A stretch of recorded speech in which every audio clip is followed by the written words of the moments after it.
अस्सलाम वालेकुम गाइस, कैसे हैं आप? सब ठीक हैं? उम्मीद करती हूँ सब ठीक होंगे, खैरियत से होंगे। तो जी आज मैं आपके लिए एक नई रेसिपी लाई हूँ। नई रेसिपी के साथ मैं आपके साथ हाजिर हुई हूँ। तो ये बहुत अच्छी, बहुत मज़ेदार और गर्मियों की मतलब कि गर्मियों में बनने वाली सबसे ज़्यादा रेसिपी, क्योंकि गर्मियों में सालन वगैरह ना तो बनता है और ना ही खाने को जी चाहता है। इतनी गर्मी में कौन किचन में जाए सालन में। तो जी ये जो मैं आपको रेसिपी दे रही हूँ, आपने ये ज़रूर ट्राई करनी है। तो ये हैं मेरे स्टाइल के सीख कबाब, और अगर आप ये ट्राई करेंगे तो ये बहुत ही आसानी से और बहुत ही जल्दी घर में बन जाएंगे और बिल्कुल टूटेंगे भी नहीं। तो यहाँ पे मैंने 2 अदद प्याज ली थी, उनको मैंने चॉप किया, पहले चॉपर में डालकर, फिर मैंने उनका पानी उसमें से पानी निकाल दिया छन्नी में डालकर या स्ट्रेनर में डालकर। आप अच्छी तरीके से उससे पानी निचोड़ लें। फिर दोबारा से इसको मैंने चॉपर में डाल दिया। साथ लहसुन के 6 या 4 जवे आप डालें, जितना आप क्वांटिटी अपने हिसाब से रखें, और हरी मिर्चें डालें। फिर इन चीज़ों को अच्छे तरीके से चॉप कर लें। उसके बाद ये सारी चीज़ें चॉप हो गई। देखिए मेरे पास अब मैंने लिया है बोनलेस चिकन। मेरे पास हाफ़ केजी चिकन था, तो मैं हाफ़ केजी के कबाब बना रही हूँ। अगर आप ज़्यादा के बना रहे हैं तो ये सारी क्वांटिटी प्याज की इन चीज़ों के अपने हिसाब से बढ़ा लें। तो देखिए जी अब चिकन डालकर अब फिर इन सारी चीज़ों को मैं अच्छे तरीके से चॉप कर लूँगी 2 या 3 मिनट के लिए। चिकन बहुत जल्दी चिकन का कीमा बन जाता है, तो ज़्यादा देर इसको हम चॉप नहीं करेंगे। देखिए मैं अच्छी तरीके से इसको चॉप कर लिया है मैंने। इसके साथ लहसुन, हरी मिर्चें, प्याज और चिकन ये सारी चीज़ें मिक्स भी हो गई और अच्छी तरीके से चॉप भी हो गई हैं। अब यहाँ पे लिया है मैंने एक बाउल, तो उसमें ये सबसे पहले मैंने ये जो मसाला बनाया है चिकन का वो डाल दूँगी।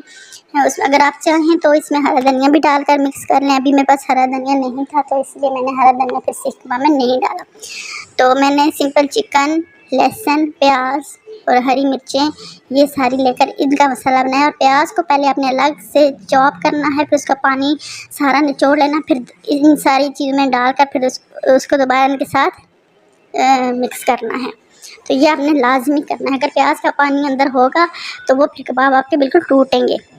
तो देखिए यहाँ पे अभी मैं जो इसमें मसाले डाल रही हूँ उसमें काली मिर्च है, कुटी हुई मिर्च, और गरम मसाला, नमक, लाल मिर्च और ज़ीरा और धनिया का पाउडर है। ये सारी चीज़ें डालकर आप अच्छे तरीके से इनको मिक्स कर लें।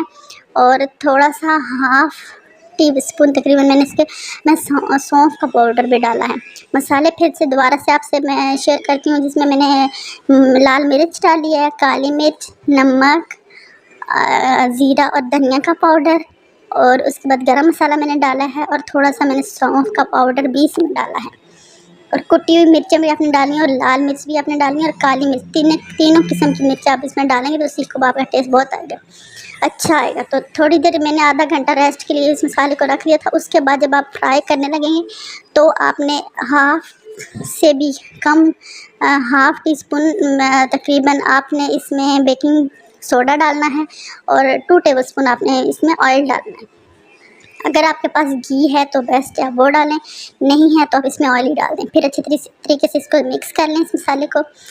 आपने याद रखना है कि बेकिंग सोडा और ऑयल या घी जो भी है वो जब आप फ्राई करने लगेंगे, कबाब बनाने लगेंगे, तो उस टाइम आपने इसमें डालना है। ये डालकर आपने रेस्ट करने के लिए नहीं रखना, ठीक है।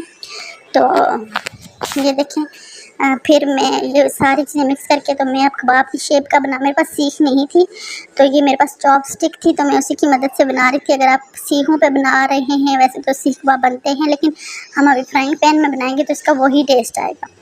तो इसमें अगर आप टिक्का मसाला है तो वो भी डाल दें, तो फिर बिल्कुल ही सीख कबाब वाला सीखों पे जैसे आप बनाते हैं वही टेस्ट आएगा। तो ये देखिए मैंने सारे कबाब की शेप बनाकर मैंने रख दिया है। ये थोड़ी देर आपने बस ऐसे साथ 2-3 मिनट के लिए रखना है। और उसके बाद यहाँ पे मैंने इनको स्टीम करने के लिए यहाँ पे मैंने स्टीमर एक पतीले में मैंने रख दी है स्टीमर, और पानी थोड़ा सा डालकर अब हम इनको सिर्फ 3 से 4 मिनट स्टीम करेंगे। तो देखें मैंने इनको 3 से 4 मिनट स्टीम किया तो मेरे कबाब फूल भी गए और ये सेटल भी हो गया। अब अगर आपने फ्रीज़ करने हैं तो इस पॉइंट पे आप इनको फ्रीज़ करेंगे। आप स्टीम करके आप इनको फ्रीज़ कर सकते हैं, तकरीबन 2-2.5 महीने ये आपके बिल्कुल ख़राब नहीं होंगे। तो देखें जी फिर उसके बाद आप इनको जब भी निकालें और आप इनको फ्राई करें और खाएँ। देखें फिर मैंने इनको फ्राई कर लिया ऑयल में, बिल्कुल हल्का सा ऑयल मैंने लिया। उसके बाद मैंने देखें सैलड और चटनी के साथ इनको सर्व किया। तो देखें मेरी प्लेट कितने मज़े की लग रही है। और गर्मियों के लिए तो ये बेस्ट है। आप चटनी बनाएं, सैलड और ये कबाब बनाएं और इंजॉय करें। बच्चों को भी दें, सबके बच्चों बड़ों के फेवरेट हैं। तो उम्मीद करती हूँ आपको मेरी ये रेसिपी पसंद आई होगी। अगर आपको मेरी रेसिपी पसंद आई तो आप इसको शेयर कीजिए, लाइक कीजिए और सब्सक्राइब कीजिए। मिलते हैं नेक्स्ट रेसिपी के साथ। अल्लाह हाफिज़, बाय बाय। तो आपने ये कबाब तो ज़रूर ट्राई करने हैं। देखें कुछ मैंने चटनी के साथ रख दिया, कुछ मैंने सिंपल रखे कि बच्चे चटनी नहीं खाते। और इनका कलर देखें कितना मज़े का लग रहा है और ये खाने में भी बहुत मज़े की। इसमें मैंने कोई बेसन कुछ भी नहीं डाला। आपने ये रेसिपी ज़रूर ट्राई करनी है। Bye bye.